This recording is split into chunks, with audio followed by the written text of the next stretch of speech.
ഇന്നിപ്പോ കുറേ മസ്താന്മാരുണ്ട്. അവർക്ക് എല്ലാ കാര്യത്തിനും പോലെ നല്ല യുക്തിയും വളവൊക്കെ ഉള്ളല്ലോ. പക്ഷെ എന്തേ നല്ല കാര്യം പറഞ്ഞോ, ഞാൻ മസ്താനല്ലേ അറിയാം. നിസ്കരിച്ചാത്ത ഞാൻ മസ്താനാണേ. ചോറ് വെച്ചണോ, ചോറ് വാങ്ങി കാട്ടിക്കാന്ന് പറഞ്ഞ എന്തുകൊണ്ടോ ചോദിച്ചു. മസ്താനാണെങ്കിൽ അത് പറയും. കുറെ മസ്താന്മാരെ കാണലുണ്ട് ഇങ്ങനെ പലയിടത്തും. ഒരു മസ്താന്മാരെ ഓല തന്നെയാണ് പരിചയപ്പെടുത്തണം, ഞാൻ മസ്താനാണ് ഉണ്ടോ. മസ്താനിൽ പെടുമോ നമ്മൾ ആലോചിച്ച വിഷയമാണ്. നമ്മളിപ്പോ അതിൽ ഇടപെടേണ്ട ആവശ്യമില്ല. ഓരോ ഓല പഠിച്ചോളാം. ഞാൻ പറഞ്ഞു ഞാൻ മസ്താനാണെന്ന് ഞാൻ പറഞ്ഞു നടന്നോളൂ. എനിക്ക് നിസ്കാരം നിർബന്ധം ഉണ്ടാവും, അത് ഞാൻ ശ്രദ്ധിച്ചോളാം. ബുദ്ധി ഉണ്ടോ നോക്കണം എന്ന്.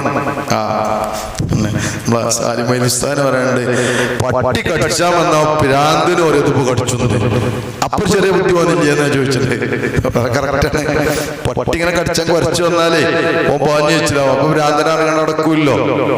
അപ്പൊ ഓന് ചെറിയ ബുദ്ധി ഇല്ലേ, ബുദ്ധി പൂർണ്ണല്ലേ ഉള്ളൂ. ശതമാനക്കുറവുണ്ട്. ഹൈലുകാരിക്കും നിസ്കാരം നിർബന്ധമില്ല. നിഫാസുകാരിക്കും. എന്തുകൊണ്ട്? ഇവർക്ക് ശുദ്ധി ഇല്ലാത്തതാണ്, ശാരീരിക ശുദ്ധി ഇല്ലാത്തതുകൊണ്ട്. ഇൻഷാ അല്ലാഹ് അവരെ കുറിച്ച് പറയുന്ന ഭാഗത്തൊക്കെ നമുക്ക് വിശദമായി പറയാം.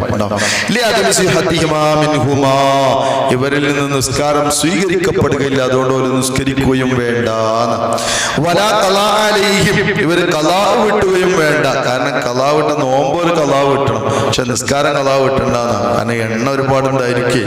10-40 ദിവസം എന്നൊക്കെ പറയുമ്പോ അത് ആ സമയത്ത് സ്ഥലത്ത് പറയാം നമുക്ക് 40 ഉണ്ടോ ഇല്ലേ എന്നൊക്കെ. 40 ദിവസം കണ്ടിന്നാവും. എത്ര നിസ്കാരം ഒരു ദിവസത്തിൽ തന്നെ 5 എണ്ണല്ലേ.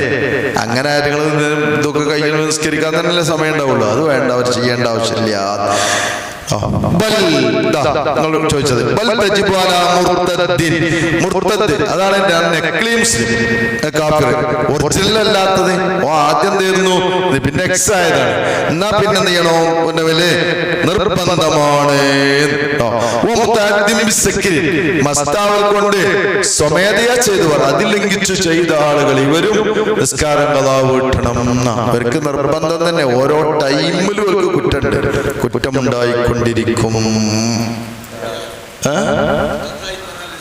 അതെ, ഇസ്ലാമിന് പുറത്തു പോയി. ഇസ്ലാമിൽ പുറത്തെത്താൻ കുറേ കാരണങ്ങളുണ്ട്. ബാബർ രിദ്ദാന്റെ ഒരു ബാബന്നെ വരുന്നുണ്ട്. സയ്യിദ് മഖ്ദൂം റളിയല്ലാഹു അൻഹു ഇതിലും കൊടുത്തിട്ടുണ്ട്, അവിടെയും കൊടുത്തിട്ടുണ്ട്. ഇൻഷാ അല്ലാഹ്. അപ്പോ ഇൻഷാ അല്ലാഹ് അവസാനിപ്പിക്കുകയാണ്. അപ്പോ ഈ ബാങ്ക് കിടുകിട് പോരുമ്പോൾ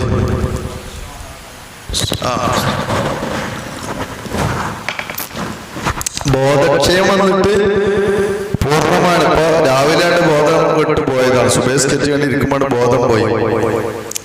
പിറ്റേന്ന് സുബഹി കഴിഞ്ഞിട്ടാണ് ബോധം വരുന്നത്. ഒരു ദിവസം എന്തായിട്ടില്ല, ഒരു കഴിഞ്ഞു പോയതിനല്ല. ആ നിസ്കാരങ്ങൾക്ക് നിർബന്ധമില്ല എന്നാ അപ്പൊ പറഞ്ഞത്. അല്ലാതെ ഇപ്പൊ ളുഹറിന് എന്തായി, കുറച്ച് ചോറ് വെച്ച് കാണാണ്ടിരിക്കുമ്പോൾ ബോധം കിട്ടുന്നത്. ചോറ് വെച്ചിട്ട് സ്കെച്ചാ ചർച്ച ചെയ്യുന്നത്. അപ്പോഴാണ് ബോധം പോയത്. പിന്നെ അസറ് കഴിഞ്ഞ് കുറച്ച് നിസ്കാരം കഴിഞ്ഞത് 4-5 വന്ന 2 നിസ്കാരമുണ്ട്. കാരണം എന്തുകൊണ്ട്, ആദ്യത്തെ സമയം കിട്ടിയിട്ടുണ്ട്. അപ്പൊ നിസ്കരിക്കാതിരുന്നോണ്ടാണല്ലോ. രണ്ടാമത് 5 മണിയാകുമ്പോഴേക്കുള്ള പിന്നെ 6 മണിയുള്ള സമയമല്ലേ, അപ്പോഴുണ്ട്. അപ്പൊ നിസ്കരിക്കാനുള്ള സമയം കിട്ടിയിട്ടാണ് ബോധം പോയത് എങ്കിൽ ഉണ്ട് എന്നാണ്.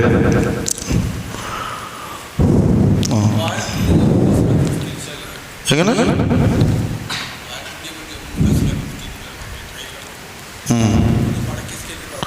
കിബിലക്ക് തിരിഞ്ഞിട്ട് വാഹനം നിസ്കരിക്കാറുമ്പോ കിബിലക്ക് തിരിഞ്ഞിക്കണോ നോക്കണം. ഉണ്ടായാ പോരാ, നമ്മളറിയണം. കിബിലക്ക് മുന്നിടുക എന്നാണ് ഷർത്ത് പറഞ്ഞിട്ടുണ്ട്. കിബിലക്ക് മുന്നിടുക എന്നാണ്. നമ്മൾ കിബിലക്ക് എങ്ങനെയും ആയാ പോരാ, നമ്മൾ കിബിലക്ക മുന്നിട്ടു നമുക്ക് അറിയണം. നിസ്കരിക്കുമ്പോൾ ഒരാൾ കിബിലയിലേക്ക് തിരിഞ്ഞാൽ നിസ്കരിച്ചു എന്ന് വിചാരിച്ച് നിസ്കരിച്ചാൽ പിന്നെ ആ ധാരണ പെശക് പിന്നെ വരാൻ പാടില്ല. അപ്പൊ നിസ്കാരം കഴിഞ്ഞേക്കെ എന്ത് മനസ്സിലായി, പള്ളിങ്ങട്ടാണ്. നമ്മളിപ്പോ ഇങ്ങനെ വാഹനം പോയി പള്ളിൻ്റെ അവിടെ നിർത്തി. അപ്പൊ നേരത്തെ സ്കെച്ച് പള്ളിന്നാണ്. 4 ട്രെയിനാണിക്കോട്ടെ. എന്നാ പിന്നെ അവിടെ എത്തിയ കഴിഞ്ഞ്. ഇനി അതിനെ കിബില കിട്ടൂല. ട്രെയിനിൽ നമ്മൾ ഒരുപാട് ശ്രമിച്ചതാണ്. അതിങ്ങനെ ചില സ്ഥലത്ത് പിടിച്ചിട്ടാണെങ്കിൽ കിട്ടും, ഇല്ലെങ്ങനെ തിരിയും. ഒരേ ലൈന് പോണി കിട്ടും. അത് വളരെ കുറഞ്ഞ സ്ഥലം. ആ നേരം നിസ്കാരം കൂടെ ഒന്നിച്ച് വരണം, എന്നാ കിട്ടും. ജമ്മാക്കണി ചിലപ്പോൾ കിട്ടും.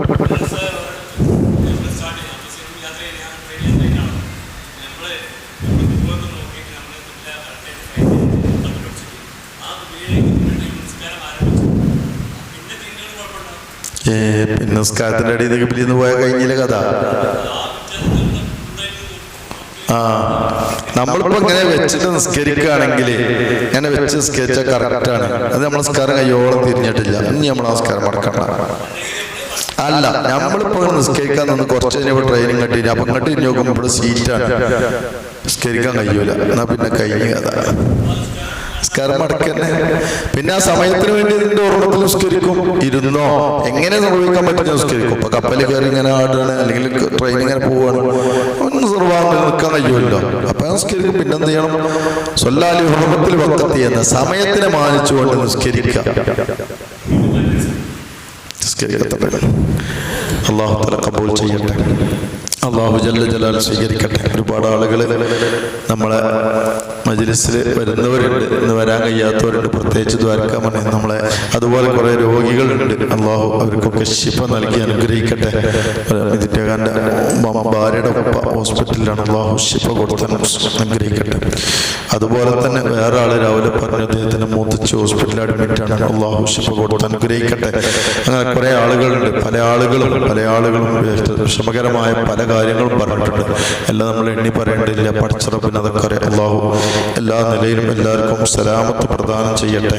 ഈ മഹത്തായ കർമ്മത്തിന് വേണ്ടി സഹകരിക്കുന്ന ഇതിനു വേണ്ടിയിട്ട് വന്നുകൂടുന്ന ഒരുപാട് ദൂരങ്ങളിൽ നിന്നൊക്കെ വണ്ടി ഓടിയും കാര്യങ്ങളൊക്കെ മാറ്റി വെച്ച് വരുന്ന ഒരുപാട് ആളുകളുണ്ട്. അള്ളാഹു അവരുടെയൊക്കെ ജീവിതത്തിന്റെ ഓരോ ഹറക്കാത്തുകളിലും സക്കനാത്തുകളിലും അള്ളാഹു ബറക്കത്ത് ചെയ്തു കൊടുക്കട്ടെ. നാഫിയായ ഇൽമിന്റെ ഖാദിമീങ്ങളായി പടച്ചറബ് കബൂൽ ചെയ്യട്ടെ.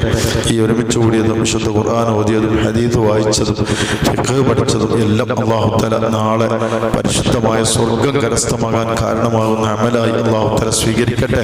നമ്മളെ പഠിപ്പിച്ച ഉസ്താദുമാര്, നമുക്ക് വേണ്ടി പകർന്നു തന്നതായ നമ്മളെ ബന്ധപ്പെട്ടവര്, അതിനു വേണ്ടുന്ന സഹായങ്ങൾ ചെയ്ത മാതാപിതാക്കള്, നമ്മളെ ജ്യേഷ്ഠ സഹോദരന്മാര്, ബന്ധപ്പെട്ടവര്, അയൽവാസികൾ, കുടുംബങ്ങൾ,